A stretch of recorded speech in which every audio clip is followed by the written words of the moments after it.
Good afternoon, good late afternoon, good evening, depending on where you are in the part of the world.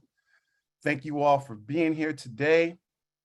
I don't know about you all, but I am extremely excited to have the opportunity to just break bread, literally, because what I'm eating contains bread. Uh, break bread with everyone tonight as we get things started up on a very important awareness campaign, a very important month. So for those of you who don't know, October is Youth Justice Awareness Month. And we are here to make sure that we get a full dose of that. What does that mean? And we're going to learn from some folks who are doing great things in the community. We're gonna learn from some folks who are incredible at being ambassadors and advocates, and then we're also going to hear from folks who are youth justice themselves. And so I'm very excited. For those of you who didn't catch my name is Trimaine Davis. I'm here on behalf of the Players Coalition. We have a bunch of phenomenal guests that's going to be here throughout this time with us tonight. So without further ado, I think we'll go ahead and get into the introductions. But before we get into the individual introductions, we have a mega team, if you will. This is a mega village, a mega collab of different organizations that's being represented tonight. And so we'll go ahead and start with just a brief introduction of each organization so we all know who's representing what, and we'll go from there, and then we'll get into it. So first, I would like to introduce the Coalition for Juvenile Justice. So the Coalition for Juvenile Justice is a nationwide coalition state advisory group, organizations, individuals, groups of youth allies dedicated to preventing children and youth from becoming involved in the courts and upholding the highest standards of care when youth are charged with wrongdoing and entering the justice system. So thank y'all for being here tonight. We also have the National Juvenile Justice Network. The National Juvenile Justice Network seeks to shrink our youth justice systems and transform the remainder into systems of youth and families with dignity and humanity, which are so critical. That last 2 points is so critical. So their work permits on the fundamental understanding that youth justice systems bound with the systematic and structural racism that defines our society, such to seek change policy practice through anti-racist lens and building power with those who are most negatively impacted in our justice system. So thank y'all for all the work that you're doing, and thank you for also being here. We wouldn't be here if it wasn't for this next organization, Café Momentum. So, much praise to our family for Café Momentum.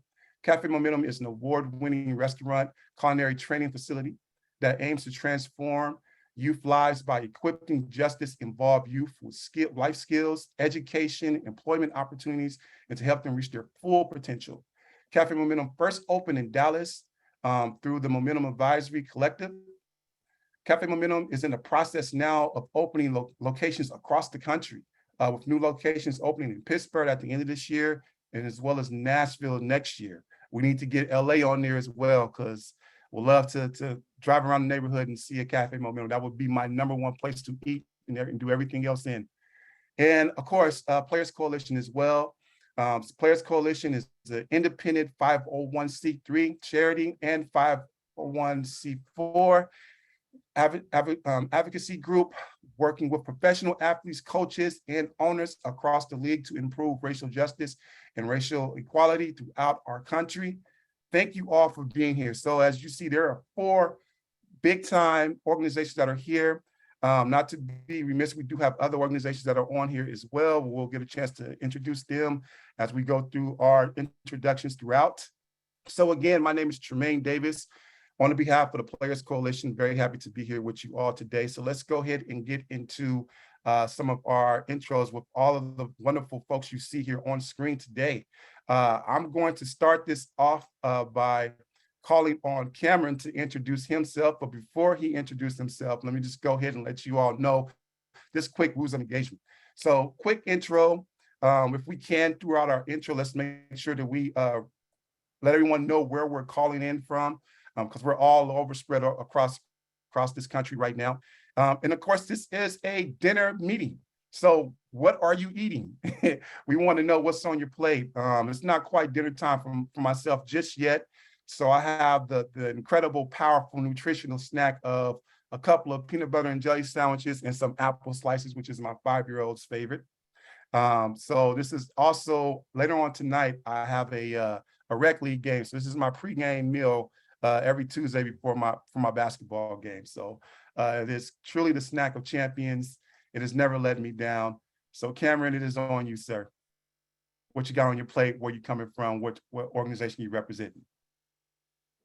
Yes, sir. Yes, sir. I want to first start off by thanking you. I really appreciate that. It was an awesome intro for everybody in this whole beautiful event that we have going on for tonight. Hello, everybody. My name is Cameron Carver. I'm calling from Nashville, Tennessee. I'm 19 years old, and I came in contact with Café Momentum when I was around 15 years old, and they helped provide me with the opportunity to get into a fine dining restaurant and pay bills for my family and build a career for myself. Amazing opportunity, and I'd love to share knowledge with this dinner tonight. And I will be eating. I'm waiting for Grubhub's taking a little too long, but I have some Las Palmas on the way. I'm gonna have some tacos and some chip dip. I had to get the queso. There we go. It is Tuesday, right? It is Taco Tuesday, yes, Taco sir. Tuesday, yes, indeed. Appreciate that. We'll continue to move on with I'm Unique. What's going on with you? How you doing? I'm loving that background of the Bay Area. In the background, I'm sure it's just a background, but still in all, I'm loving the bridge. Yes, sir. It's just a background. I wish I was there. But hey y'all. Hope everybody's doing well. My name is I'm Unique Liggins. I'm with Momentum Ambassadors. I've been with the restaurant since I was 15. I'm currently 18. Tonight I'm just eating me some sausages, a little snack. I was trying to do a little introduction, making more than what it is, but your girl got braces. I got it tightened 2 days ago. And y'all know that if you had braces before, and I need something soft, but Yes. that's how. All right. Well, we're going to make sure and pray that those are the best canned sausages that you ever can get. And may it be delicious and nutritional. And I'm coming straight out of Texas.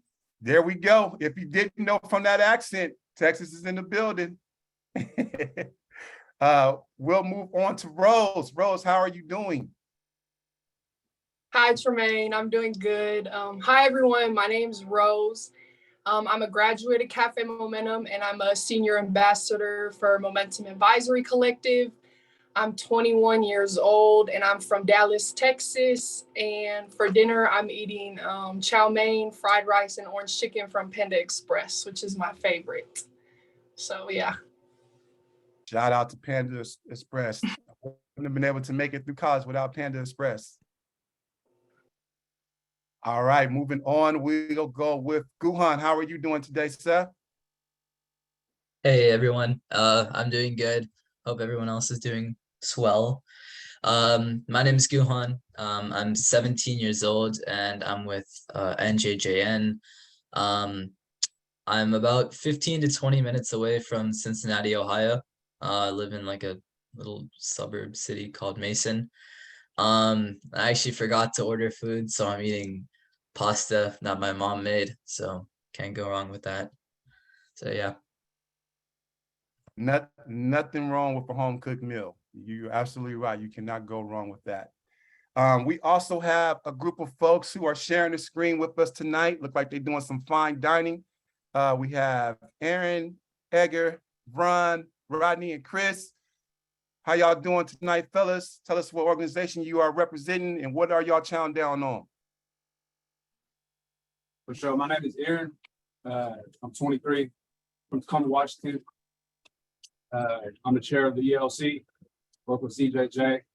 And yeah, we over here eating some Mexican food, some tacos and burritos. Yeah, I'm Evan Blickstone, 23. Yeah, like he said, we're eating tacos and burritos. You know, he's the commissary food, he's the ramen for sure. Yeah, we're representing DLC. Hello, my name is Ronald Atkinson. I'm 21 years of age. I'm from Tacoma, Washington, currently incarcerated here at Greenville. Like I said, we're back with this Mexican food, you know, it's better than usual. So yeah, come on. What's up, everybody? My name is Rodney, 23. I'm from Seattle, Washington.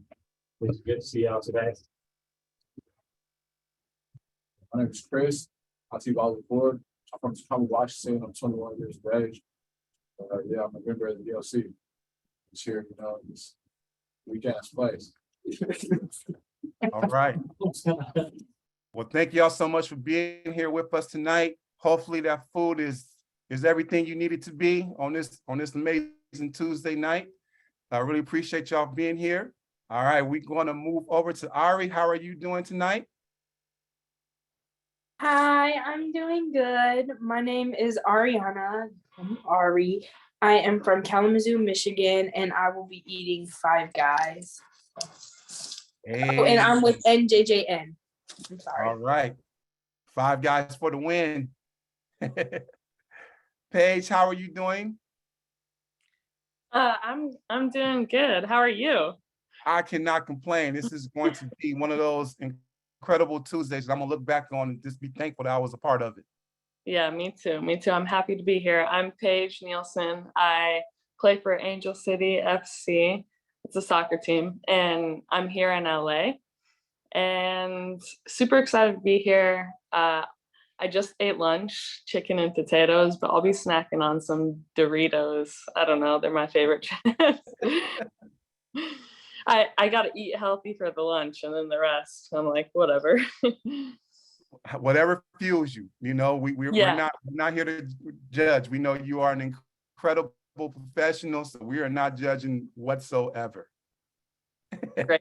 All right. And, I was gonna say my age, but people keep saying it with pride. I'm the big 29. I got one more year till I'm 30. That's what's up. Yeah. Listen, every year in life is a great year. So, you know, as we continue to move on, that's what it's gonna be. This is my last year of 30. How about that? 30 something. How about that? Enjoy it. All right. Moving on, we have Naomi. How are you?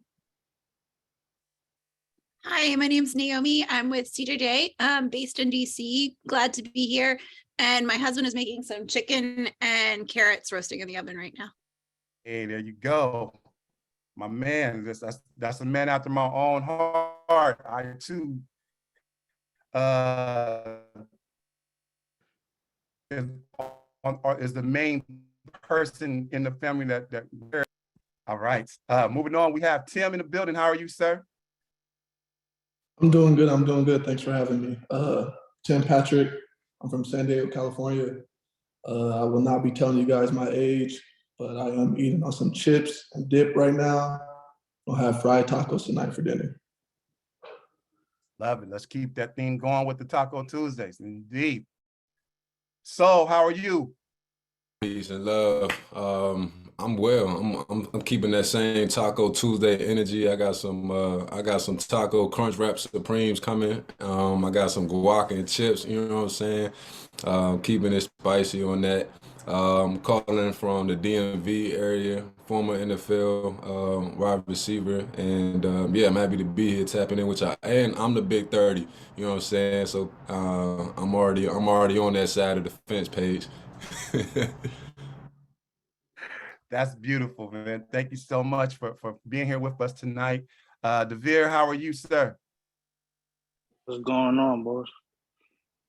Man, can't call it. What you call it? Where you tapping in from? What you got on your plate tonight? My name is Devere Morris, everybody. I'm 24 years old. I'm tapping in from Brooklyn, New York, and I'm representing the NJN organization, and I'm eating Popeyes tonight. Right. Nothing wrong with Popeyes. For sure. Yes, indeed. We have also joining us, Anna. How are you? Is Anna here? How about Allison? I'm sorry. I'm from the Office of Juvenile Justice and Delinquency Prevention. I'm here to support Liz Ryan, who you will be introducing pretty soon. All right. Okay, cool. Well, I think that might be our cue right there. So without any further ado, we have a phenomenal guest that will be here with us as we kick this off. Starting this dinner off, we talked about how important this month is for awareness for youth justice. And so again, if you don't know, October is Youth Justice Month. And so we have a phenomenal guest that's here with us tonight, Ms. Liz Ryan, who's representing the Office of the Juvenile Justice System.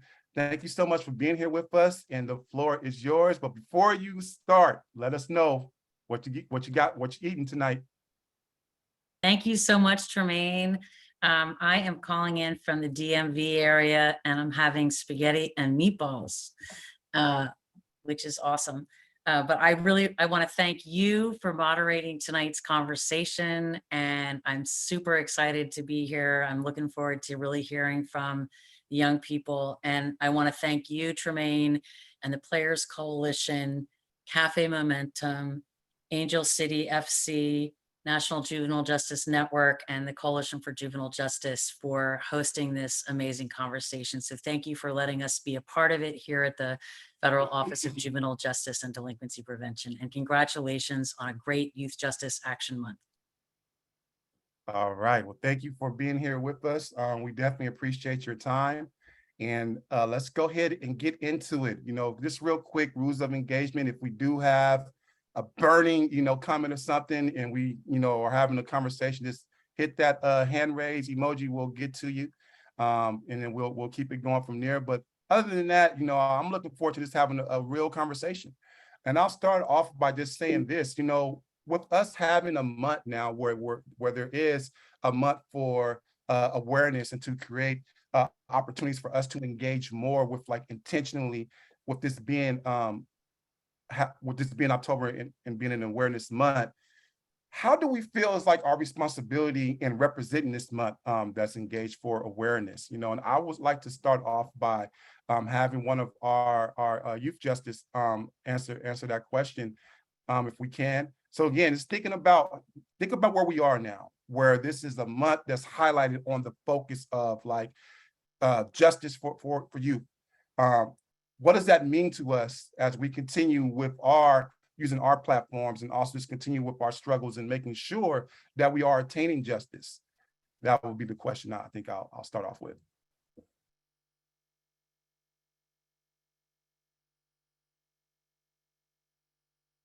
I'm Unique. It's on you. You're on mute. Sorry about that, y'all. It's real short and simple for me. Justice is peace. Yeah. And so would you say that with this month representing for awareness, is that the goal? Is the goal of this month to make sure that we are working within all of our platforms to acquire just what you said, peace, right? Yes, sir. Yes, indeed. Indeed. Peace is a strong word. So when you align it with justice, it tells it all right then and there. Justice is peace. That's just, to me, it's really no elaborating around it. I definitely agree with that. And like you said, it's a simple word. It sounds simple, but it's something that's very difficult to attain. And speaking of keeping the peace, I would be remiss if I didn't welcome in Bella into our convo as well. Bella, definitely last but not least, how are you doing tonight? Where you calling from, and what you got on your dinner plate or lunch plate? I'm calling in from Chapel Hill, North Carolina. I'm Bella. I'm from NJJN, and y'all caught me in the middle of like eating because I was like, oh, they skipped me. I ordered some empanadas, and to save money, I have this, but because I'm in a college dorm, I ran out of cups. So if you see me drinking it out the bottle, that's why I don't judge. But I'm happy to be here. Thank you. Sounds like you are recycling to me, and we need more of that. So that's smart on your behalf. We rocking with you. Thank you for being here tonight with us, Bella. Just going into the conversation, wanted to see if anyone else had any input on that.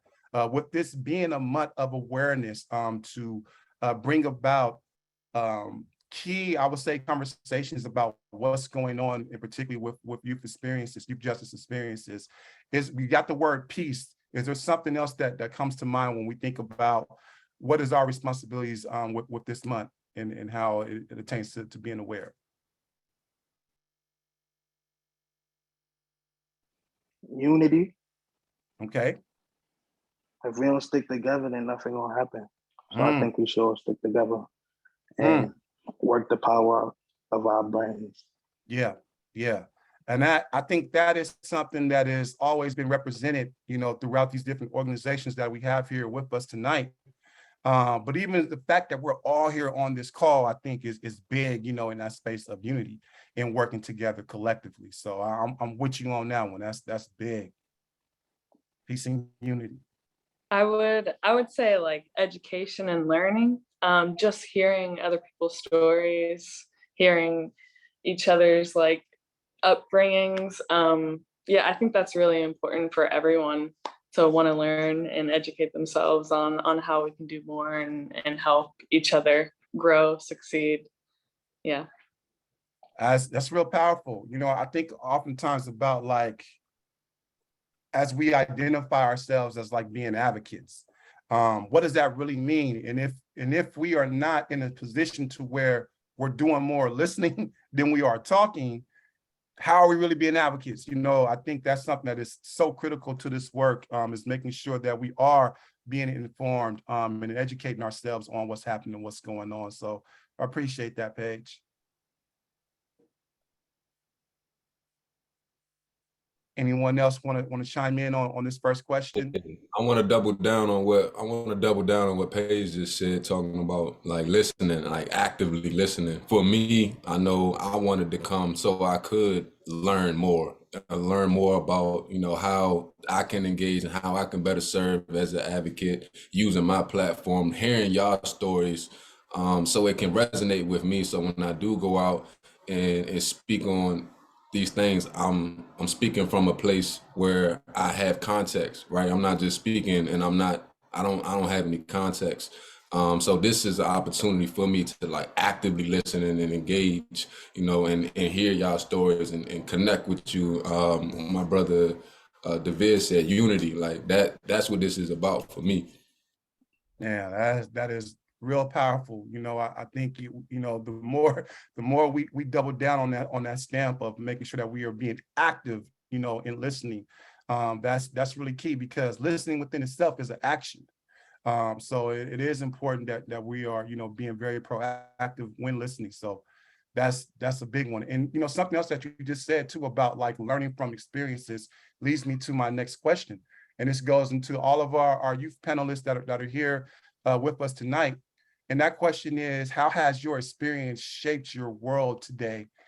And how do you seek to change it? So in other words, you know, it's so important for us to learn from a lived experience, how this experience has shaped you. We would love to learn more about it so that we can know how we can definitely, you know, be more connected so that we can get to peace. All right, I got Bella's hand up. Go right ahead, Bella. I guess just like add to like the actively listening part. Like when you do hear other people's stories, like also acknowledge your privilege. Cause like while we are all the same, we still have like differences that like people like to skip over. So like justice might come for like white people or like rich people. And if you don't fall into like these categories or both categories, like justice might not come to you as easy as like to other people. So I think that, and then like seeing things that like other people haven't growing up has definitely shaped like what I thought about the world and how I want to change it. Mm. And how do you see yourself changing? That's a good question. I'm still trying to figure that out by like, I'm kind of a nerd, so like I will read anything. I will like look up anything. I will get on like tangents of like just learning everything that I can. So maybe law school, maybe nonprofits, but just like knowing the differences between like, well, these people get this and these people don't. So why is that, and how can we like make this more equitable? I think that's something, you know, as you said, like you're still trying to figure it out. The fact that we're, you know, that you're having those kind of assessments of what's going on around you is really the biggest key, because it seems like right now you're in a stage of having observations, and observations are very important. One of the things I live by is observation equals obligation. So in other words, whatever I see, whatever I observe that moves me a certain way, I now have an obligation to get to a place to where we're okay. We do have equity. So I can appreciate where you're at with that. And thanks for opening up and sharing a little bit. Hey, this is Ron. What up, Ron? So I would say, a generational person falling victim to the system, after like my family, my dad, my brothers, all my family seeing me incarcerated, falling victim myself, it really get me trying to think and think about like the system as a whole and just like my life and family and everything. And I feel like, how do I seek to change it? Advocate and use my voice for those who feel voices, because at a point in time I feel voiceless. I feel like there is no hope and no one cared to hear our stories and the things that happened to us and the way that we were birthed into things and how we grew accustomed to things, and like we felt like we had no options, so like to the young life, that's under me, and as it keeps going, I want to keep paving the way and just seeking to continue to change the system in any ways that I can, especially through lived experience and through stories that can help shape the future. Yeah. Now, Ron, I definitely appreciate you for sharing. And, what you said is real profound. I think, oftentimes, and sometimes it's with other elements too, that the human aspect of who we are, depending on what it is we do or what situation we've been caught up in, sometimes is the element that is like gone, like it's no longer there, and people are looking at us as something else that's different. And so the call to action has always been, we have to make sure that people can understand that this is a human experience. This is the person going through some things, before anything else. So for the fact that you named it that is powerful, Ron. So I appreciate you sharing, man. And we got to keep on that mission, like you say. Can I say something? Yes, you may. I was gonna say, like, I agree with that, just for the simple fact of, I feel like that's why it's so important to have like us young youth leaders, ambassadors, that kind of stuff, is because it's like being in the juvenile system, like all of our decisions are made for us, like we don't get to advocate for ourselves at all. And so I feel like now, because we're in the position that we're in and we do get to advocate, that's why it's so important. Like, I want to help the next young girl that is probably going to, go into the system, or I want to help it where she's going to get out of the system and not go back in, just because like I know that the advocacy work that I do and just being a leader that I am now, like that's important, just because I feel like if I would have been able to have a say so in what decisions were made for me in juvenile court, it would have kept me out of a lot of predicaments that I ended up in. And I feel like it's just better for us, like especially having the opportunity, to like talk to the athletes that have the platforms that they have where they can advocate on that level that, we don't necessarily have that high up. It's just important to help the next youth that are going to go into the system and that kind of thing, to where we can help them either get out and not go back or avoid going in completely. So what I hear coming from you is the importance of mentorship, right? You talked a little bit about how you want to be there for that next person, for that next young woman that's kind of going through some things, and hopefully through what you've learned and your advocacy can help shape, so she's not going down kind of that same path or being told misinformation and going from there. Same question, but a little tweak on it, like how important is mentorship to making sure that we have like real advocacy? I think mentorship is so important, just because when you're young, when you're 15, 16, 17, 18 years old, like we're very impulsive when we're that age, and we're not necessarily just like mature where we should be.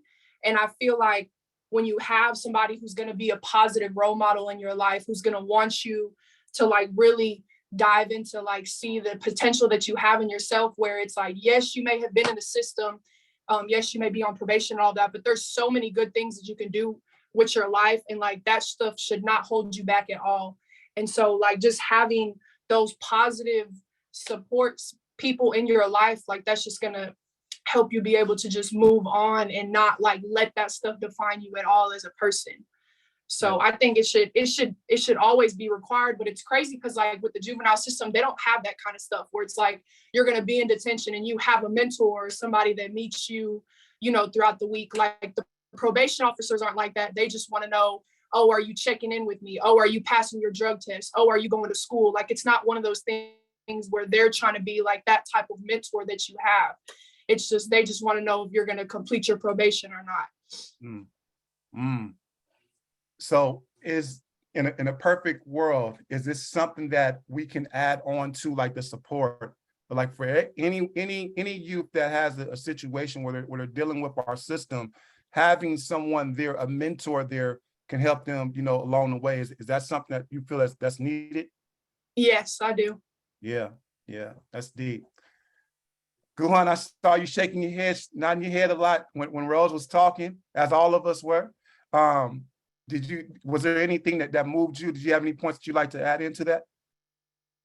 Yeah, no, I think like one thing she sort of like touched on was like the idea that like a big part of the juvenile justice system right now, that if it was reformed, like I think a lot of things would be better, is just to focus on like punishment rather than like helping someone grow. And I think that comes down to giving like teens opportunity and giving teens methods that aren't just lock somebody up. Something like as she mentioned, you know, giving a mentor, and there's so many other preventative measures that are also really important. So I think that's something that definitely stuck with me. Yeah, you know, there is a disproportionate belief in our system that says that punishment, you know, whether it be you being suspended, expelled from school, or even going to juvenile, that punishment is a way of making sure that a person doesn't repeat those same mistakes. And unfortunately, punishment, or however you want to call it, without resources to change, you know, like where are we going with that? So I see you got your hand up, and then we'll go to I'm Unique after so. Yeah, I just wanted to get some clarity as I was listening to Rose and hearing you express, you know, your passion for this.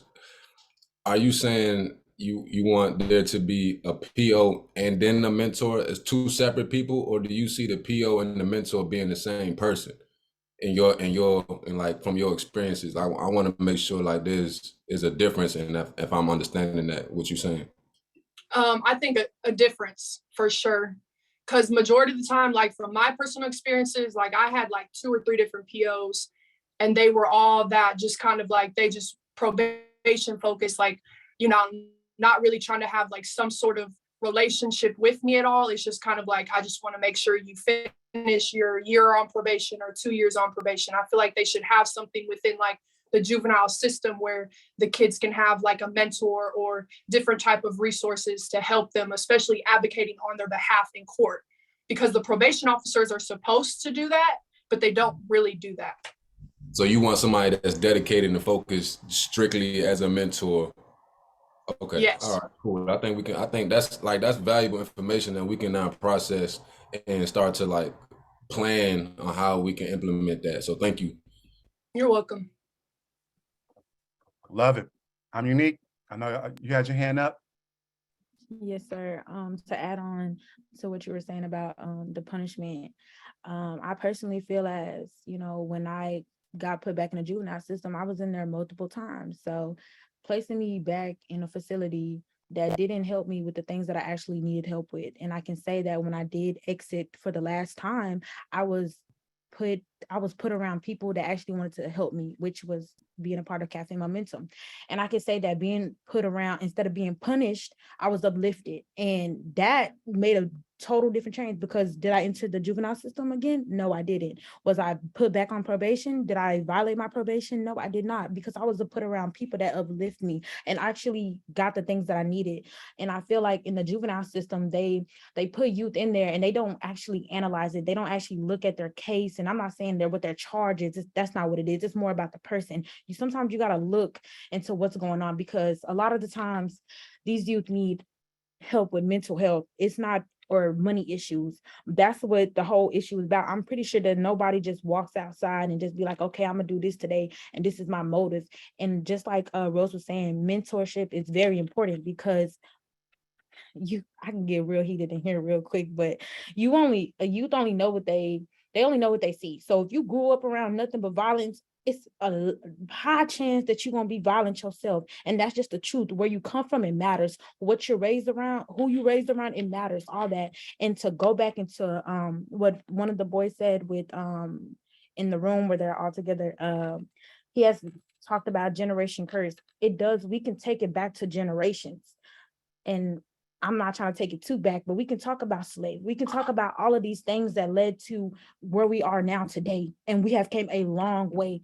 And with the juvenile system, it's like a trap. Like, what do you expect? You expect to put a youth in a facility, and 9 times out of 10, this youth is going to be back inside. It's going to, even if it's real jail or if it's juvenile, it's a high chance that they're going to enter again, because they already were. And then it's like, it's crazy, because they're missing out on their education, they're missing out on mental health, they're getting institutionalized, and it's like painting them a picture for themselves, like, okay, I'm a criminal, and every time I do this, I'm gonna get punished. So, or no matter what, they're gonna see me as a bad person because I already been locked up. So I have no choice but to continue doing this. But all that being said, mentorship matters. People that they're around matters. The community that you're in, it matters. Like having somebody that's positive and having people that can uplift you, having people that believe in you, those things matter. And those are the things that's actually going to change, instead of putting somebody in a position where they're not feeling uplifted or they're being punished. That's not going to help. It's not going to help at all. Progress is way more better when somebody's uplifting a youth, or they're putting like believing in them. Spoken like a real president of an organization.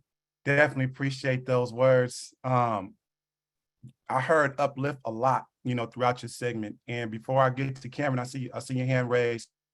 Just if you can, like, what does upliftment look like in your opinion?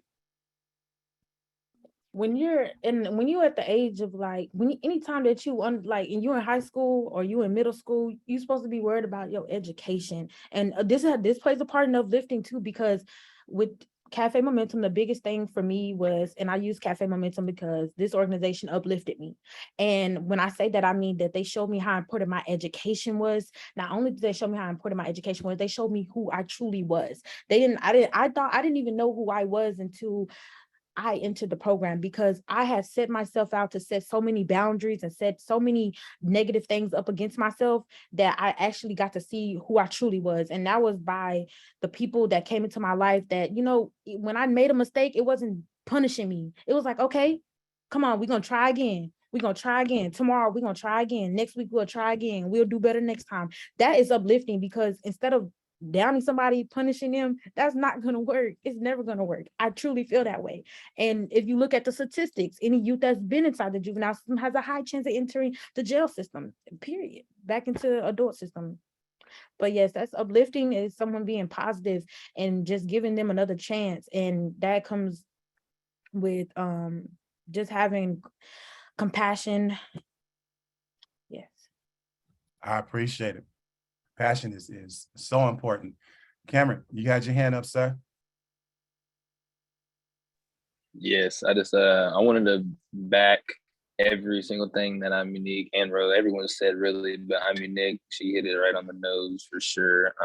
Especially with the uplifting point. Well, I've seen the juvenile justice system. I feel like, I don't know, like the words that I said, justice is, when it was for me, I put priceless, I just don't feel like you can put a price on justice. And I feel like that's all that the system that we have now does. And I feel like it's a trap, because 9 times out of 10, like the youth that are getting in trouble because of money reasons, no matter where it relates to, whether it was violence or robbery or anything like that. It's something going on in their life where they were having trouble, and like instead of helping them, we're putting things on their back that not only make it harder to uplift themselves, but here's a $500 fine for being in a bad spot and making a bad decision, and it's like I was already in a bad spot as it was. Now you're throwing a $500 fine on my neck on top of what I was already in a bad position. So like, how am I gonna go pay that? Go do the same thing, It's like try providing us with the opportunity not to help ourselves out, but to help others as well, help people around us. And that's what exactly what I'm Unique said with Café Mental did with us. It was like it provided us not with only an opportunity to help ourselves, but help people around us and not keep getting trapped in this system to where we kept getting in trouble and kept having fines and building a record to where we couldn't even get a stable, nice job, and just makes life harder. And by the time that happens, you're an adult and you're considered a criminal, and then you really can't do anything after that. It's just like, then what? You wasted time, and time is everything. And one thing that you can't get back, I feel like. That's real. And so much of, like you talked about with time, so much of losing time is by making a split decision that sometimes happens within a matter of seconds, or just being in the wrong place at the wrong time, and you probably wasn't even there long enough to like really realize using the wrong spot, and then boom, here we are. So, time is, like you say, is so important. And, as you was talking, and I was just going back to thinking about like another point, something you said registered with me. And it's like the importance of like having a team, like think about this too, like for all of our professional athletes that are here on the call. I'm sure like, when you're going through the ranks and, going up and, whether it's high school or college and then to the professional rankings, you may or may not have a relationship with your head coach. But there is someone on that coaching staff that you have a great relationship and a great rapport with, right? So it's like having a team is so important to move things forward. And even going back to the point that Ron made a while back about like that generational thing, like, being aware of that we're in this cycle of a continuum of something that can be looked upon as negative from a generational standpoint. We got to have awareness. And even with that, you still need a team to recognize that, like, let us help you, shake this off and, and move on from there. That definitely hits home for me, because I'm telling you, I know about that. I know about having to be the one to break free, happen to like, somewhat be a pioneer within your own family dynamic structure to move forward. So definitely appreciate those comments, Cameron, man. You did a phenomenal job of like tying in everything to what has been said before. I don't know if this was a glitch, but Tim, I think I saw your hand raised, or was that just a glitch on my part? No? Okay. All right. There's Paige. I see your hand raised, Paige. Yeah, hi. I really appreciate you guys, because mentorship programs are probably the most important. I'm thinking about my entire childhood, and my mom was my biggest supporter. Obviously, that's a privilege that some people don't have, and I realized like how amazing she was. And then I lost her to cancer, and I felt like this kid in a corner, and I was waiting for a mentor. I was waiting for someone to uplift me. And I was like, wait, no one really cares anymore. Like, I got to try and uplift myself.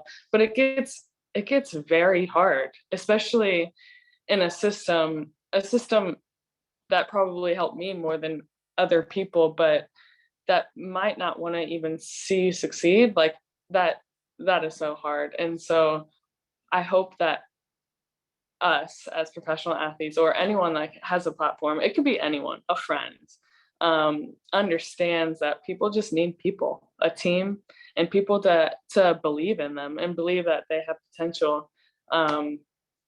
I don't know, to make this world a better place. That's all I got. People need people. That needs to be on a shirt. That needs to be a slogan everywhere. You know, people need people. This idea or this notion that we can do anything by ourselves is crazy. You know, like that is not the way to go. So it is important to have a team, and it's also important to make sure that that team has been proven. You know, it's not just any old body, but it's people who want to be there, because it's easy now. I'm sure, like as I'm listening to, you know, I'm Unique, and before we like got on this call, I was talking to her a little bit about her, you know, doing big things out in her college, and you know, being president of her ASU, and it's great. And I'm sure that there are a lot of people that are riding the I'm Unique train right now. I know it's a lot of people that's riding the Rose train right now, right? But it's now.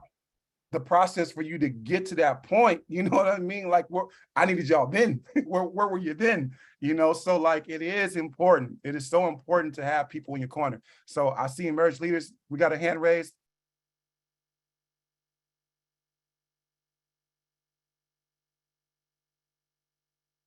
Y'all got your hand raised. Is it either Aaron, Edgar, Chris, Rodney, Ron? This Edgar, yeah, like kind of like you guys were saying about mentors, like here in the facility where we're at, before we had mentors like 5 years ago, like this facility was a totally different place. You know, like there was nonstop violence, fights every day, riots, all the time. Drug use was out of Austin. People weren't even graduating, going to programs. And then once you start getting mentor programs involved in this facility, coming in, trying to talk to us, like people with the same type of experiences as us, you see the whole scheme just change. You know, like everyone trying to do better. You see more graduations. There was a time when we had graduations every week. Like every week, somebody's graduating again in high school with homework. So like, they're just supposed to show you that, you know, us trying to mentor ourselves wasn't working because we're all hurt. You know, like they say, hurt people, right? And we were trying to teach through our hurt perspective. So that wasn't working. So once that was incorporated into our programs here, you see everything was changed. The atmosphere, interactions, like everything completely. Man, that's a real testimony, man. Thank you for sharing that with us, Edgar. And you are absolutely right. You know, the importance of having someone there to present a space where you can talk it out versus like, you know, resorting to something else that's going to end up, you know, now you're getting more time. Like that is something that's absolutely critical. I think Bella was the person that said, I believe she started off by saying that she was a nerd. And that's something wrong with that or something. It's not. You on a panel full of nerds. We all nerds. But one thing, you know, I'm thinking about too, like, and this is just the sci-fi geek in me. Bear with me for a moment here. So next month, Black Panther Part 2 comes out, Wakanda Forever, right? I was thinking about just the story lineage of that movie. In the comic books, the Black Panther is like rivals with the Jabari tribe, which is, you know, one of the tribes that's like in the mountains. But in the movies, they work together. And there was a moment in the first movie where they could have been at each other's throat, but they had a chance to talk it out and to see where like they can benefit from working with each other. And I think that's something that's so critical. So like that phrase of like hurt people, yes, that's like the first part. The second part is imagine because that hurt person doesn't know that he's hurt or that she's hurt, because so much of them being defined as is like there's something wrong with them. So when someone is hurting, you can't look at them like they're off. You look at them like they need something, they need help.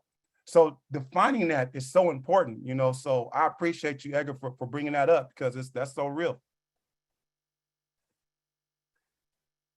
All right, I'm loving the convo. Let's move on a little bit. You know, we talked a little bit about this already, about like changes like within the structure. We talked about this in the sake of like having possible mentors like that can be like within like the facility, and it's not the person that is someone that's appointed, like, you know, the parole officer, but it's like a whole different entity.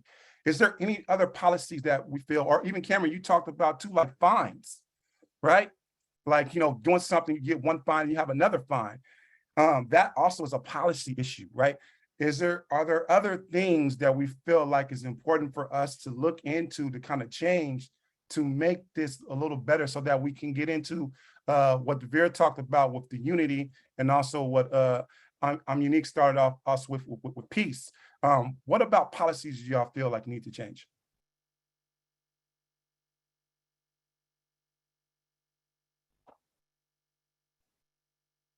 I see Paige and engaged leaders. I see y'all hands up too. Or that from previous. Okay, I'm Unique. I see your hand is up too.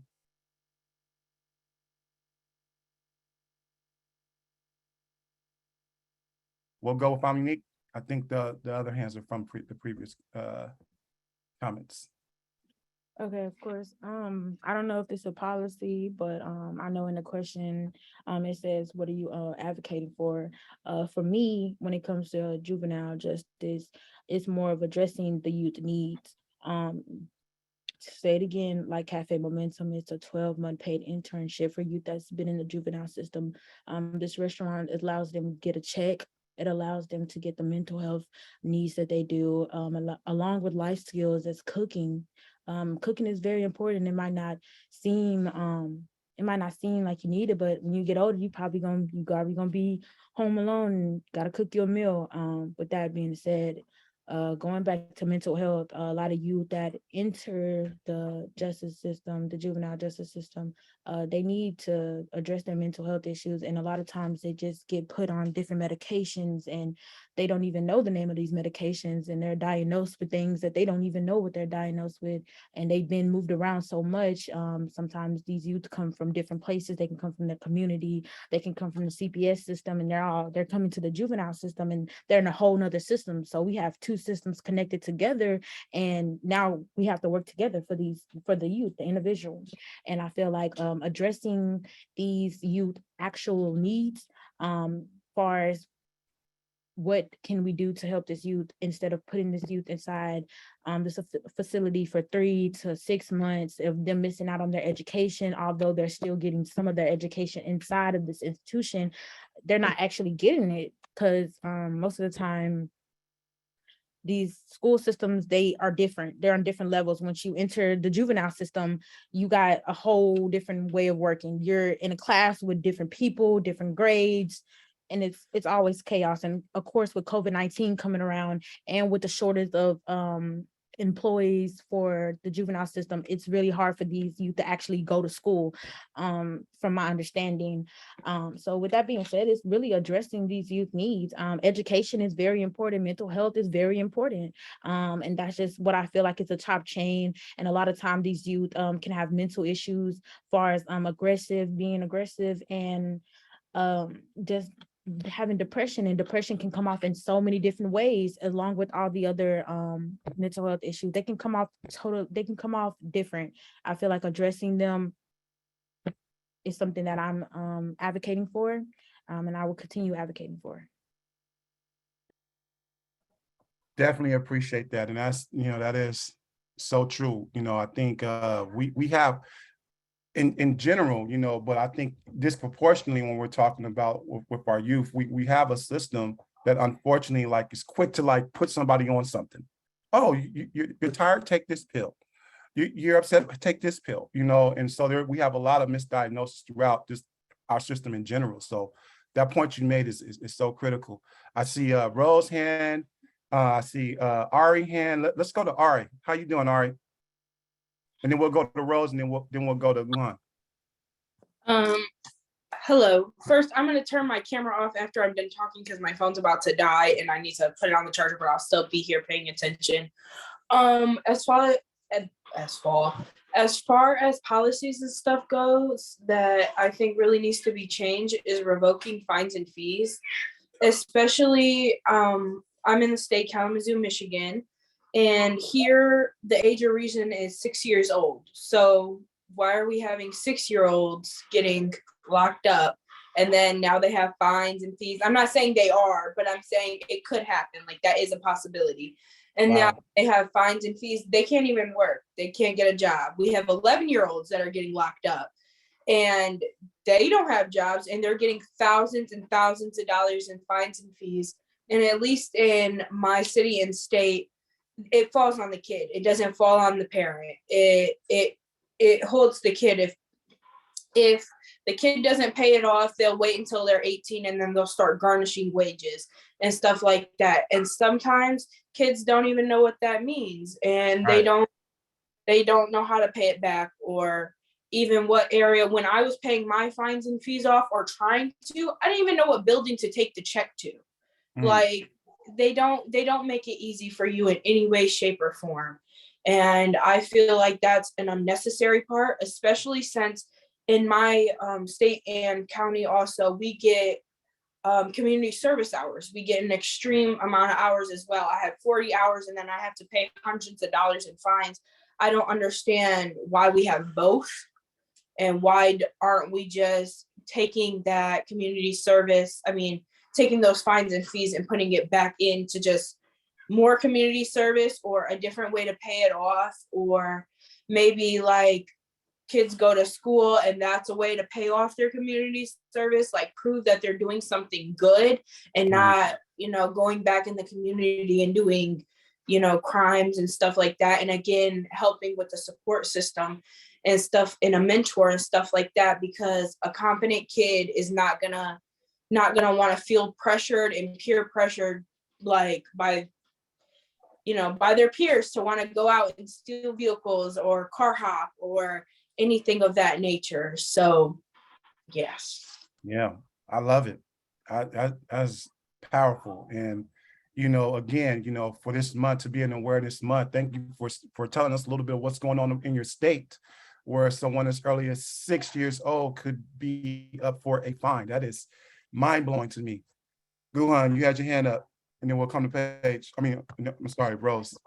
Yeah, so sort of going off of what Ari said, I think one like critical area in policy that really is in need of reformation is in a lot of states, people that are under 18 can be tried as adults.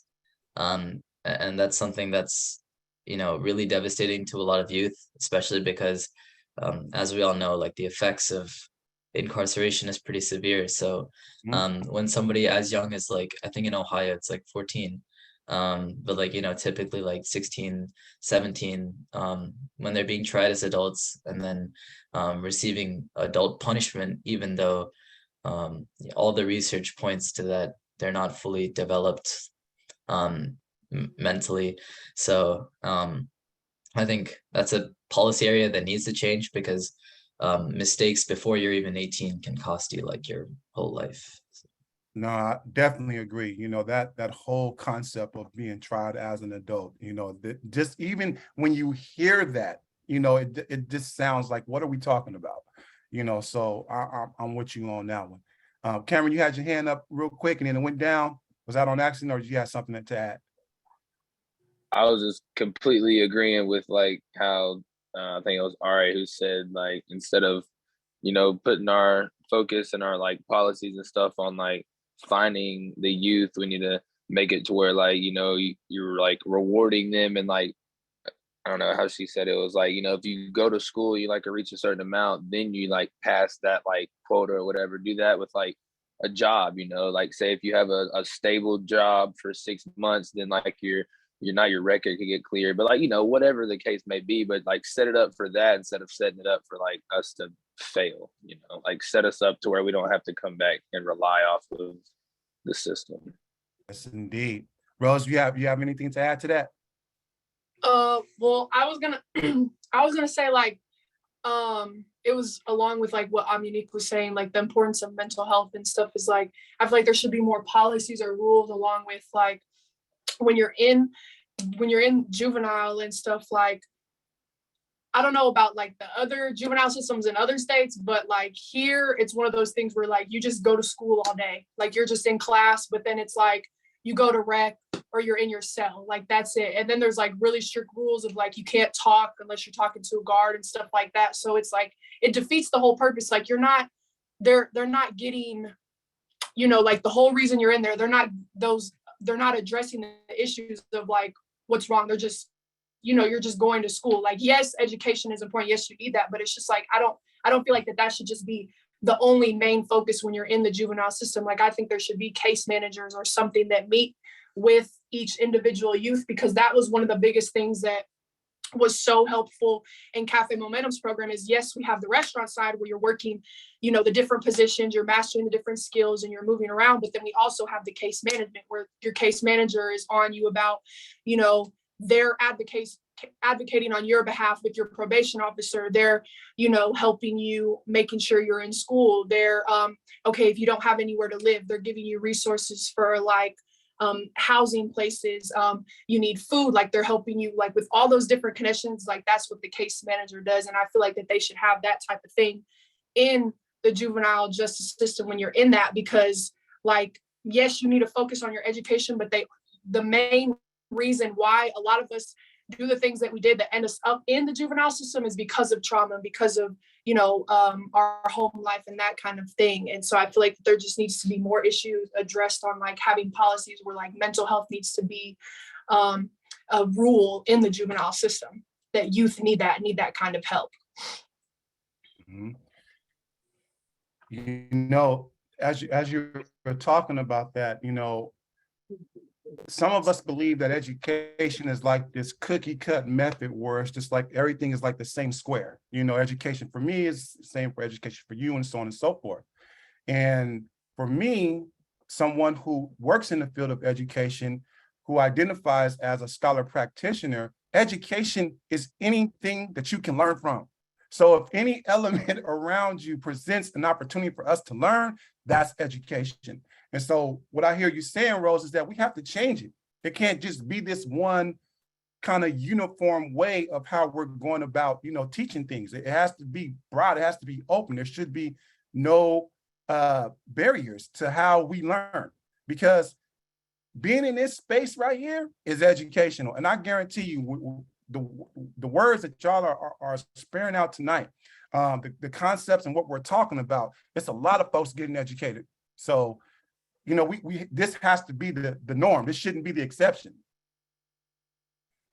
Go ahead, Cam, you got it. You're on mute. Yeah, that's another thing as well. It just left my head. What did you just say? I can't remember. I was just talking about how like education should be, you know, there shouldn't be no education. Yeah. Yeah. Like that's the thing. Like I unfortunately I had to stop going to school like when I was in 6th grade because I didn't have anywhere to live. I had to start working. You know, I had to try figuring out how to like take care of my family. I still to this day haven't like graduated or anything. I just went on to like working, and like now I work like 60, 70 hours a week. But when I look back and like look at what school taught me, you know, there's a few things that were like I could use in the everyday life. But then I also sat there and was like, school wasn't teaching me how to like, you know, get food if I didn't have it, or like find a roof if I didn't have it. And like they're not even possibly, you know, raising awareness of like maybe they don't know I'm even in these problems or in these situations. So like that's why I'm really glad about this month as well, you know, raising awareness for everybody, because like some people don't even know these things are happening, you know, they don't know there's a story to be told, you know. So you know, and I think on that note too, like, you know, as we talking about like learning and understanding like from folks different experiences, you know, for our folks that's joining us from the ELC, Aaron, Edgar, Ron, Rodney, and Chris, do any of you have an experience of like being trialed as like an adult, and like what was that experience like for you all, and what did you take from that, having that process? Yeah, so I'm gonna kind of chime in on that a little bit. Every single last one of us in the room was tried as an adult. We are now in a juvenile maximum prison, but over half the population here is tried as adults. So it kind of gets wondering, it's like, what does that really mean? Like, are we juveniles, or like, how does that treatment work? We talk about, you know, all these youth that are tried as adults, you know, and we've come to really realize that the reason that we believe that so many of us are tried as adults because the day-to-day living prices actually go up once you're actually trying to be an adult, because we are all what they consider YOP offenders. So YOP is like essentially what I just said, all juveniles that are tried as adults, but they're housed in juvenile facilities. So technically we are more expensive, or the state pays us more since we are tried as adults but housed here. Wow. I feel like that is one of the reasons why so many of us are child of adults. But even there's, I forgot the federal law, the federal policy itself, but none of us had the hearing to where we went into a juvenile court first and a psych evaluation was done. Our PO officers were there, or lawyers and family to advocate to see like, okay, should this child be held in juvenile court? None of that. Like we didn't have that type of hearing the process. Like it's automatic. Like here, boom, you're being arrested. This is what you're charged with, and you're charged with an adult. That's how it happened. Everybody's so used to that here. So yeah. And that, wow. Like oh my bad, but kind of like he was adding to yeah, like most of us he said charged with adults, right? And like when you think about that, like most of us are around the age of 15. Like we're out here, Aaron, for instance, he was at the age of 15, he was sentenced 21 years. Me at the age of 15, I was sentenced 13 years. Ro was sentenced 30 years too, and then both of them were sentenced 10. All around the age of 15. So like that goes to tell you a lot about rehabilitation, right?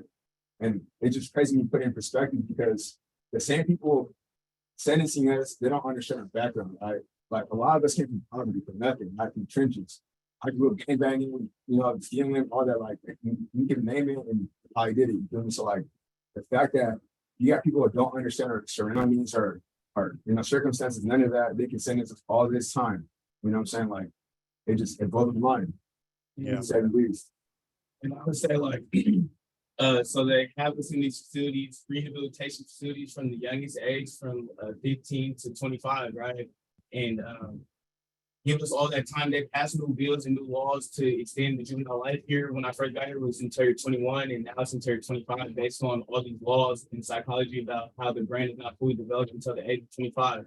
So based on these studies, some people were able to go back for resentencing, but a lot of people still are not able to and get time back until their 25th birthday, stay in the facility. So basically, some youth that because youth have the ability to reform and rehabilitate. That's why they send us to these facilities, because we do have the ability to rehabilitate. And so we're here the longest that you can be in a rehabilitation facility, and still they send us off to DOC, to adult prisons after our stay here, after 10 years, 9 years, 8 years in the rehabilitation facility. So something that we're trying to push for is how can we get a hearing or something once we reach that maximum juvenile prison limit that you can stay there? How can we get a hearing, a board hearing of people who evaluate us, you know, our risk of reoffending, you know, like what is the likeliness of us to come back again, or what is the progress? Well, you know, who's watching the portfolio of all the things that we're doing, all the things we're accomplishing, you know, and becoming way more than a 15-year-old, 16-year-old boy we were, you know,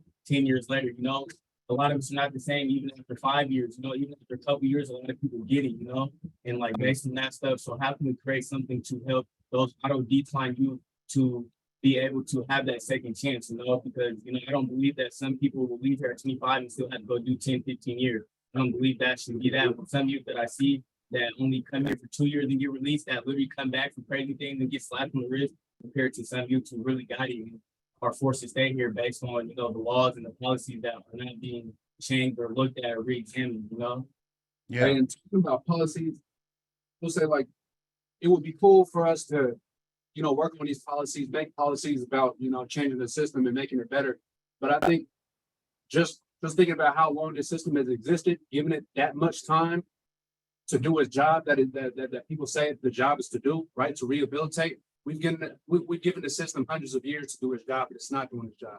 So I think, you know, thinking about, how can we change? How can we reform the system? The system, you know, it's not built to rehabilitate us. It's not built to do things that we want it to do. It's doing what it's, you know, designed to do. It's perfectly fine how it is right now for them. But for us, it don't make sense. Why do we got 8-year-olds you know, incarcerated? Why do we got, you know, 11-year-olds, 12-year-olds getting life? You know, why do we got, you know, youth that are 15 getting more than 15 years? You know what I'm saying? So it makes sense, you know, that us as people would want to make these things that our people are housed in, our people are jailed in. It would make sense for us to think, you know, how can we make it better for them to live in? But at the same time, why are they living in those places? Why are they being caged in those places? That's the real question. And it's crazy because we do know the answer to it, you know? And so we think about, you know, how can we change the system? How can we do these things? But at the same time, the system doesn't need to exist because you know, it's bad for us. It's been traumatizing. It's been killing our people. So it's a good thing to talk about. At the same time, I think for the most part, how I feel is, you know, the system shouldn't exist at all because it's not doing what it says it's going to do.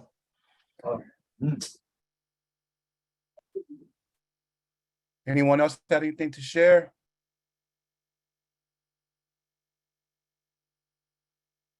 I don't want to cut anybody else off, so go right ahead. Go right ahead.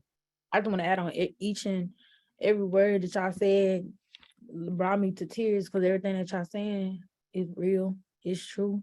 I think this conversation for me, it make me angry, it make me emotional, and I'm not even an emotional type of person. I don't even cry around people, but it's just the truth though. Everything that they saying is true. Like, how do you put somebody? What do you expect? You got to look back at where a person come from. Most of the people, most of the youth that look at their charges, like what they are, aggravated robbery. It's most of the time the whole goal. Like, what do you expect? Like, I don't even know no other way to word it. Like, from a person that literally came from nothing, that literally did things that I ain't never thought I ever do in life. It's all because of where I'm from. It's all because of what was around me. What do you expect? Most of the youth that's inside the system, look at where we from. What do you expect from us? Like, that's what all I can say. What do you expect? What do you want? You gonna put us, you gonna lock us down? You think that's gonna help us? Like, and it ain't never came to my attention. Like, what if it ain't exist? What if it ain't exist? Like, what if it didn't exist? And then it's designed. What is it supposed to be designed to? Because it ain't helping. It ain't nothing in there. Just like Rose said, yo, we go to school all day. Yo, we around people that we got to salute to. We got to get cool with certain people so that we get treated a certain way. Sometimes we got to watch our back because of the people that come in there from the same community that we from. And we gotta look out. And it's so crazy because the fact that, you know, it's like not getting nowhere. Look at 10 years from now, like look at now, we really not getting nowhere. We getting just more youth inside the system. And it's crazy because the things that's inside there, it's not helping. Like, it's not helping at all. That's all I can say. Like, I'm wordless right now at this point. From a person where I'm at right now in life, I'm grateful. I'm grateful because I could be anywhere else. I could be dead and I could be in jail, but I'm grateful for where I am. And I'm glad that I was able to come around Cafe Momentum, and it's safe to say that those group of people and those people that was in that organization helped me to the place that I am today, being uplifted and being shown that who I truly am, being shown that I can go through anything, no matter what it is. It don't matter where I come from. I can make my own decisions.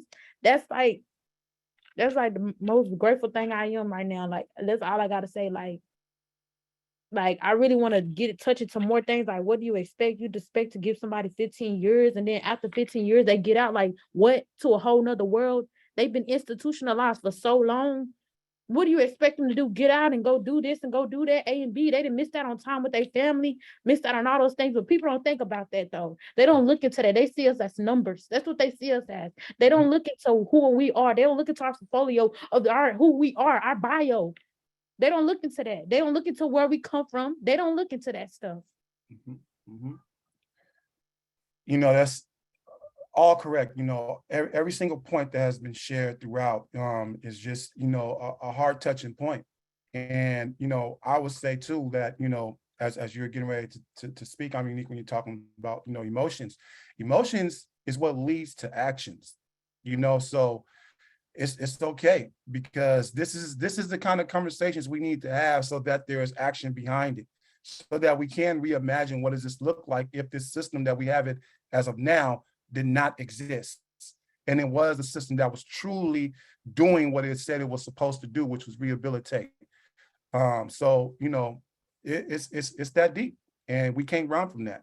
So I see your hand is up, and then Cam, I'll come to you.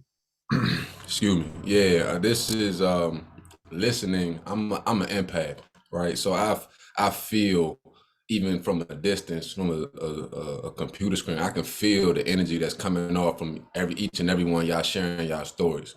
Yeah. And that's heavy for me. I'm unique, and everyone who shared their story, it's okay. I want to let you know, if nobody else told you, it's okay to be emotional. It is okay to express your emotions, right? And that took me a long time to get comfortable as a Black man to say that, you know what I'm saying? In this world that we live in, it's okay to cry. You know what I'm saying? I played a sport that used to get clowned at. We used to get like, oh, he's soft. That was the culture, you know what I'm saying, that I grew up in. So I held it back because I ain't want to get labeled as soft. And I went through my own mental health, you know, this depression, anxiety once I retired. I cried more in 2 years than I ever cried in my life because I had been holding so much in. You know what I'm saying? And that's not healthy. So what I want, you know, I invite you moving forward. If you want to take time to cry, let that out because you don't want that to continue to build up over time and that pour out in a situation where you are now reacting instead of responding, right? I hear the passion in your voice and you are wise beyond your years. Your experiences have already put you there. Right now, it's time for you to start using that and channeling that energy, channeling that emotion. You know what I'm saying? After you take time to feel it, don't just brush it to the side and act like it's not there just because the rest of the world don't want to recognize it. I'm here to let you know that, you know what I'm saying, I validate, you know what I'm saying, all your feelings, each and every one of y'all, every one of y'all sharing y'all stories, all y'all feelings are validated at any given point of the day. That's what I wanted to share. Yeah. And, you know, thank you so for that, because that's so important. And I think another thing that I can honestly say with all of the organizations that are here with us today, this is not going to be the last time we all together. You know, this is the most thing that I love about these organizations is the follow through aspect, right? We'll come here, we'll get some information, and then there's follow through, and that follow through is what will keep these strings going. I didn't forget about you, Cameron. No, I was touching back on like something that was said like maybe 2-3 minutes ago, and it was just like, you know, this system, it was made, you know, it was man-made, and it's like the question that's in the light right now is like, was it made to help us out? You know, was it made to help the people that are in the light help, or is it the people helping people behind the light, if that makes any sense at all? Just like we need to change that system and make sure that it's helping everybody in the surrounding, not just helping one person, not the other. Right. And I think that's a great question, you know, and I think that's a question that always should linger. We should always be asking that question, because that's a measuring question, right? How far are we along from really being about the change or getting close to making that change? Are we just paying lip service as a nation, or are we doing something to change us to where we can get to where we're at, where it's a balance of we're doing the right thing? So that's an important question to ask. Before we close out, we still got a little bit of time left, but before we close out, you know, I know that so I appreciate you, you know, chiming in, Paige, as well, and Tim. I wanted to make sure that we had a chance to, you know, just have y'all, you know, y'all been actively listening, you know, for this whole conversation, but just wanted to check in with you. And I know that, you know, just I think a part of being a professional athlete, you have a platform, whether you want it or not. We do not live in the days of 1993. We do not subscribe to that notion of the Nike commercial with Charles Barkley, where he said, "I am not a role model." That's out. You know, that's obsolete thinking. So for you all, you know, who have a platform, who have passion about being advocates, like what are certain things that are coming up for you, and what do you feel like you're going to take away to use your platform to bring awareness to? Yeah, I just chose to listen because this is new for me. I started mentoring kids in the juvenile system about 2 years ago, and I didn't even really feel like a mentor. It was something I know, something I came up in. My whole family, everybody in my family went to jail, so it was just something I knew what the kids was going through. So I just wanted to bring some positivity to their life. So all the things you guys said today, it was me more learning because I'm not really big on talking on it. I don't know much about it. This was something I do just because I know what those kids is going through. So I'm not really a talker, but everything you guys said really touched me. it made me want to get more educated in this field to really know what's really going on there. Because that's something I didn't do growing up. I kind of thought, my dad always told me, when we really want something, it's going to be harder than the other person. So I always just thought that was just my life, dealing with it in a difficult way. It's always going to be difficult. And I'm going to take this to really educate myself and what's really going on out there and do my best to really try to make a change. They say that the best mentors are the mentors who don't call themselves mentors. So on that note, Tim, you're doing an amazing job, bro.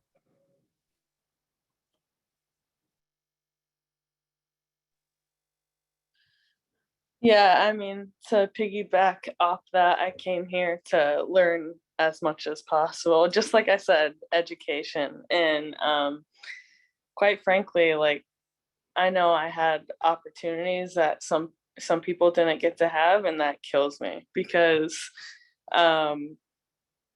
life is hard, and no matter who you are, no matter, like, this life we were brought into is hard. And I think one of the hardest things to keep me going in my life is like purpose. And like kids that don't feel like they have a purpose, or adults might not even feel like they have a purpose. And I think we can all come together just like today and realize that purpose. And it's my passion to help kids that might not feel like they have opportunities, or they're not capable of stuff. That's really what I want to help with.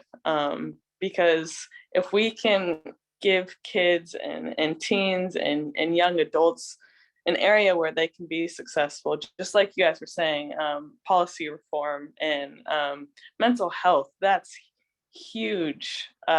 It's still a stigma to like not talk about mental health, and we still have to pay a crap ton of money to get psychologists, but we don't have to pay any money to get medicine, which is like so crazy to me. And kids are the most vulnerable. And so I appreciate being here today. And you guys ignited more of a fire in me to want to help. So thank you guys.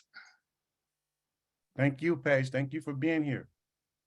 Yeah, I want to thank everybody, all the people who brought this together, people on the Player Coalition, especially for inviting me to this conversation. It has been an honor to truly listen and learn and be present. It's something that I really advocate for. I use my platform now to advocate for mental health, to advocate for mindfulness, and particularly emotional intelligence. Those are some of the things that I wish that I was taught growing up. I wish that I was taught emotional intelligence in middle school or high school, so I could learn how to deal and how to cope with certain things. Life, life happens. Life be lifing. Right? One of my friends be like, she said, "Life be lifing sometimes," and I was like, "Man, I feel that."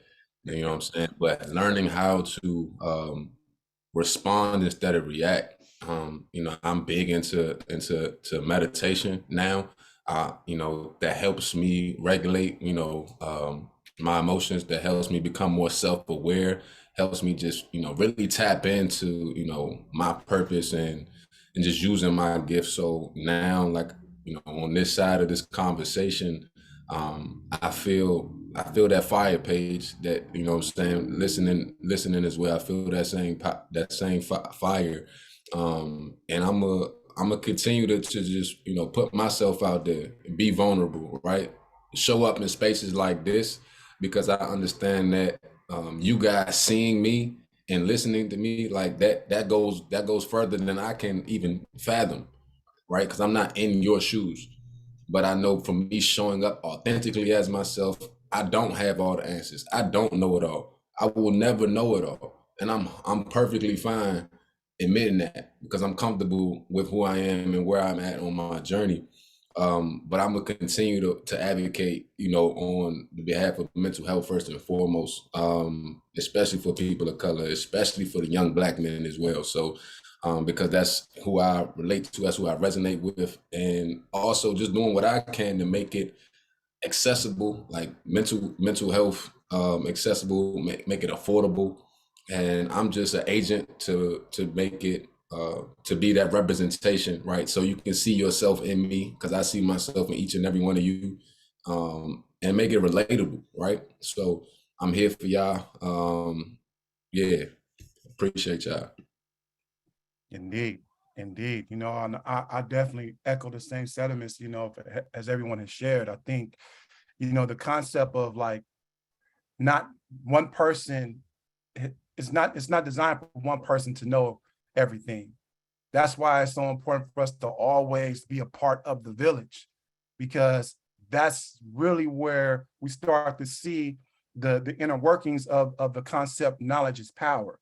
It's when we all come together and just throw in the little things that we all know before we look up. You know, we got a mega blow. We have something that we can now deliver to the world because we're doing this collectively. I think that's something that is so powerful. And I know this is what all of the organizations that's here on this call tonight, this is what y'all do day in and day out. So, you know, I just want to say thank you to everyone that's here tonight as well. Ending off on a positive note, which is always so important to do. I want to just hear from all of our youth panelists that are here on the panel with us tonight. If you can just give us a piece of advice of how or what we can do to continue this fight, to continue this awareness, so that everything that has been shared through all of y'all tonight doesn't fall on deaf ears, but is transformed into a megahorn, and we continue to use it. So any word of advice that you all have to give to us, we would love to hear from y'all. If it's okay, I would like to start with Bella.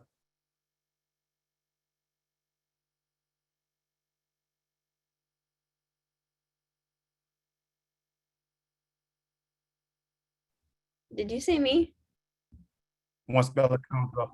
Yep, I said Bella. Yep. Oh, okay. I was like, I'm trying to think of something like deep, but You I deep guess enough. my advice is just like question everything, because like, you know, when you grow up, you like see indifferences, but you're in your mind, it's just like that's just how it is. And then like you kind of like learn where they come from like as you grow up. And then at like some people just like stop questioning that, but like just keep questioning it, being like, why is this the way? Okay, they're telling me that that's just like how justice works, but like why? So just like keep going and going and going, I guess. I love it. Question everything and keep going. Thank you, Bella. Ari, what you got for us? I would just say, just keep going. Just don't ever give up. Just wake up the next day, try to find at least one thing that you still have and just hold on to it for that little 24 hours until you can add another thing and then add another thing. And you just got to build the stairs, you know? Yeah. So just don't give up. Just keep going. Love it. Cameron.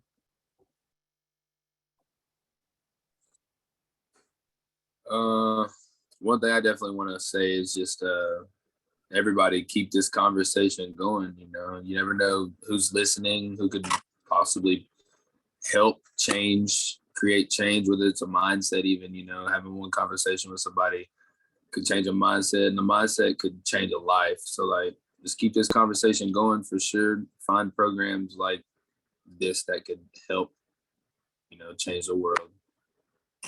Indeed. Our brothers joining us, Aaron, Edgar, Ron, Rodney, or Chris. Any last words of encouragement, advice you can give us?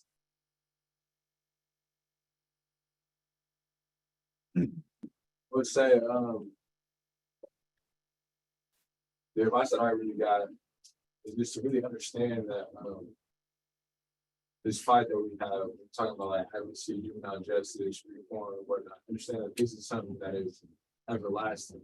This is a never-ending fight, you know, that we're fighting.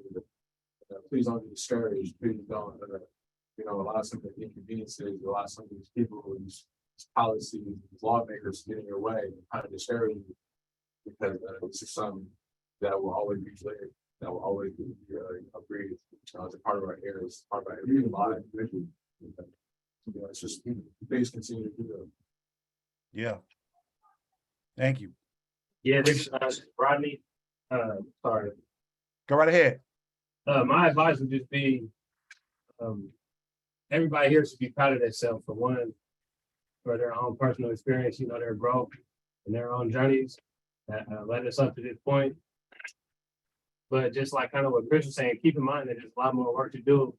And we're always going to be moving forward, you know what I'm saying? There's always going to be an obstacle. There's always going to be people telling you no. But we just, got to keep it pushing. I would say, to those who mentor and stuff, and doing that work, like there really is always young people, who searching for that safe place, that person that they can turn to, that adult figure, that positive role model. A lot of us don't have positive adult figures in our life and in our community. So, those few positive people that we can turn to and hold on to, it really makes a huge difference. So I would just say, mentoring those who mentor, keep pushing that, keep being there for those who need that support and don't have that. Yeah. Appreciate that. Yeah, it's kind of like everybody was saying, there's always gonna be obstacles in front of us. So I mean, don't let that discourage you. A lot of it takes time, but you got to take small victories one step at a time. Yeah. Yeah, I would just say, I just appreciate all the people that are here to support. That's the biggest thing for each other. Just support each other, be there for each other throughout whatever we all are fighting against. Yes, indeed. Well, we definitely appreciate y'all for being here with us tonight. Tim, I see you got your hand up. Yeah, I just want to ask everybody, I know there's a lot that needs to be changed, but if you could pick one, what would it be? That's a great question to end on. Rose, you got an answer for us? We'll go with Rose. I'm Unique. And then we'll hear from Guhan as well. You said if I could change one thing like right now, or one thing. You got it. Well, you got something to focus on. There's a lot that needs to be changed in the juvenile hall system. But I want to see like what would be the number one thing you think that needs to change. Something I can act on, honestly. I know there's a lot, and I can't just go into something with trying to change everything at once. But I know I'm good at focusing on one thing and trying to make a difference to it. And I think with all of us in this chat together right now, that I feel like all of us could come up with that one thing that you feel like that needs to be changed in the system. Something that I look forward to trying to change with you guys. So I just want to hear it before everybody goes. That's a great question. Like the first thing that came to my head was like the support that the youth get. Like, I think that's the important thing. Like, just like even having you guys here now, like as athletes, like just showing like that you believe in us and you're supporting us in our journey, being young justice leaders for juvenile justice reform. Like, we didn't have that in the system. So it's just very motivational, and it's just, we're continuing to build more momentum. And that'd be the biggest thing that I'd want to change, just the support that the youth need. And just like us having this dinner tonight is just like even building momentum even more, and just showing like how much we support each other, and how much we're going to continue to support each other. I love it. I'm gonna answer the first one, and then I'll do the second one for you, Tim. The first one, the message, the words I have to say is teamwork make the dream work. Personally, I feel like working together, you get things done. We need each other, just like y'all said. People need each other. People need people. Like, for real, we really do. Coming together like this can open up a lot of doors, open up a lot of conversations, open up a lot of minds. To answer Tim's question, I have to say, I really was just sitting here, and the only thing that really just came to my mind was we really need like leaders that could tag along with mentors, that could tag along with people coming in the facilities, as far as making changes, as far as the policies. And by that being said, instead of it just being like trying to make sure I say this right. Just being where they set goals for the youth. I feel like when they go in the system, they shouldn't just have to be worrying about when their next court date is. It should be getting to a point to where they achieve some goals, and that can either be getting their grades higher, even getting on the seeing about their mental health, and just seeing about the situation that's going on at home, inside the home, or what are we going to release these youth to? So for me, I have to say the support, just as Rose said, to me, that's what it sounds like, some support and some guidance, a lot of guidance. Yeah, that's real. Guhan?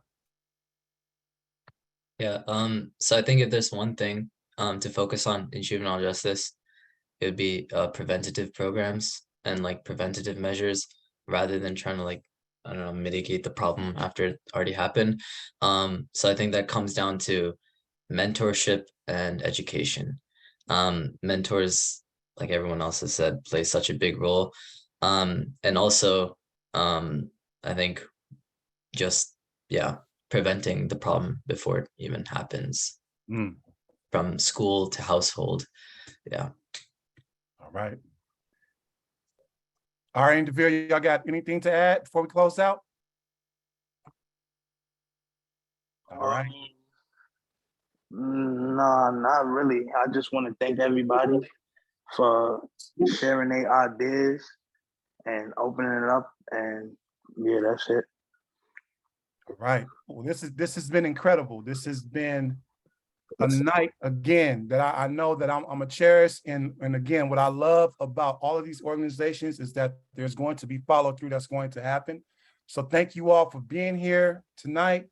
All of our guests, our incredible youth panelists, our professional players, athletes, thank y'all for being here. Thank you to the Coalition for Juvenile Justice, the National Juvenile Justice Network, Café Momentum Players Coalition. Thank y'all so much. Hopefully y'all had a great time, and we'll catch y'all next time. Thank you. Thank you. Have a nice night. Good night, y'all.